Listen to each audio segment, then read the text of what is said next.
খেলার পুতুল সাজা কেউ রানী কেউ রাজানি। চাপা একটু হাত চালিয়ে কর, বেগুনটা তাড়াতাড়ি দে।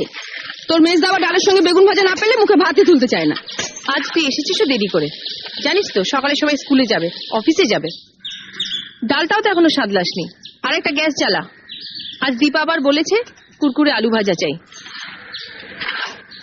আমি আলু কেটে দিচ্ছি, তুই কড়াটা চাপা। চাপা দি, ওর জন্য একটা মাছ ভাজা তুলে রেখেছ তো? না বাপু, ভুলে গেছি। বড় বৌদিও আজ আমাকে মনে করিয়ে দেয়নি।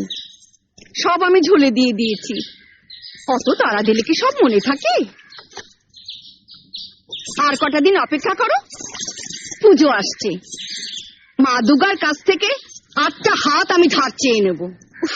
তোমাদের বাড়িতে 10 হাত না হলে কাজ করা আমার সম্ভব হচ্ছে নি।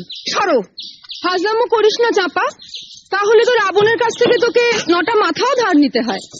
10টা মাথা না হলে সকলের সব কথা মনে রাখবি কি করে? যা বলেছিস, এই বাড়িতে সবার আলাদা আলাদা অর্ডার, এক একজনের এক এক রকম জিভ। জিভ নয় দিদি, বলো নোলা। তোমরাও তো এবারের মধ্যেই পড়ো বৌমা। রোজ ডাল চচ্চড়ি দিয়ে তোমরাই কি ভাত খাও? ঝোল ঝাল ঝাল দিয়ে ছাড়া তো তোমাদের মুখেও ভাত ওঠে না। আর যাদের নোলা নিয়ে এত তোমরা হাসাহাসি করছো, তারা তোমাদেরই আপনজন। জয়া মা, তুমি আর দাঁড়িয়ে থেকো না, চঞ্চলের ভাতটা বেড়ে নাও।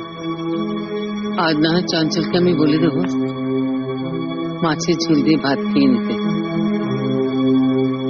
যাও। রান্নাঘরে সবাই মিলে ঢুকলে ধাক্কাধাক্কি হবে, তাই দাদাদের খাবারটা বাড়া হয়ে যাক, তারপর না হয় ওর খাবারটা বেড়ে নেবো মা। কিন্তু আপিস তো সব একসঙ্গেই যাবে বৌমা।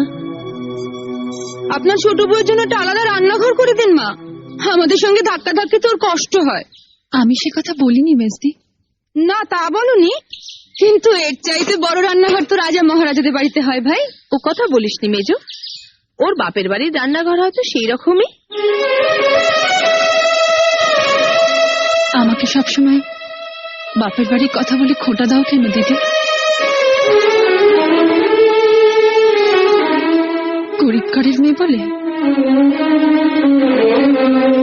তাতে কি, বিয়ের পর মেয়েদের পরিচয় তো আর বাপের বাড়ি দিয়ে হয় না, শ্বশুর বাড়ি দিয়েই হয়। আর শ্বশুর বাড়িতে সব বউদেরই সমান অধিকার, তাই না?